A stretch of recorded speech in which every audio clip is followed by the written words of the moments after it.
আসসালামু আলাইকুম বন্ধুগণ, কেমন আছেন সবাই? তো আজকে একটা অন্যরকম ভিডিও নিয়ে আসলাম। এই যে ধুন্দুলগুলো দেখতে পারতেছেন, আমাদের ছাদ বাগানে লাগানো 2টা ধুন্দুল হয়েছে। তো এই 2টা ধুন্দুলকে তো আর তরকারি করে খাওয়া যাবে না, তো ভাবতেছি আজকে 2টাকে ভর্তা করব। আর এই ধুন্দুলের ভর্তা আমি এক জায়গায় খেয়েছিলাম, ভালো লেগেছে, তো ভাবতেছি আজকে ট্রাই করি। তো যাই হোক, দেখো এগুলোকে আমি সুন্দরভাবে কেটে নিচ্ছি আর ধরতে দিছি অনেক বড় মানুষকে। তো দেখো এই পিচ্চিকে আমি ধুন্দুল ধরতে দিছি, তুমি ধরো আমি কাটি। তো তারপর দেখো এই ধুন্দুলগুলো কিন্তু একদম ফ্রেশ, নরম, সুন্দর।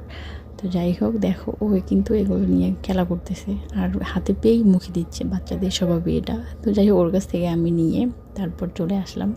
এসে সুন্দরভাবে ধুন্দুলের চামড়াগুলো ছিলে নিছি আর ধুন্দুলগুলোকে সুন্দরভাবে এখন আমি চাকা চাকা করে কেটে নিব। তো দেখো এগুলোকে আমি নর্মালি আর কি পিস পিস করে নিলাম। আর এগুলোর সাথে আমি এখন মরিচ, পেঁয়াজ, তারপরে রসুন, এগুলো সব কিছু রেডি করে নিলাম আর এগুলোকে সুন্দরভাবে ভাজি করে নিচ্ছি। তো এই মরিচ পেঁয়াজ ভাজা হয়ে গেলে আমি ধুন্দুলগুলো দিয়ে দিলাম আর সাথে একটু হলুদ দিয়ে দিচ্ছি কালারের জন্য। আমার আম্মু হচ্ছে বাজার থেকে কিনে এনে আরও কয়েকটা ধুন্দুল দিয়ে দিছে, কারণ ওই 2টা ধুন্দুলের ভর্তায় হবে না। ধুন্দুল তো রান্না করি বা যাই করি অল্প একটু হয়ে যায়। আর লবণ দেওয়ার পর দেখো ধুন্দুলগুলোতে থেকে পানি বের হয়েছে, আমি পানিটা শুকাই নিছি। তোমরা চাইলে কিন্তু লবণ ছাড়া এটাকে তেলে ভাজি করতে পারো, তার লাস্টে গিয়ে লবণ দিতে পারো।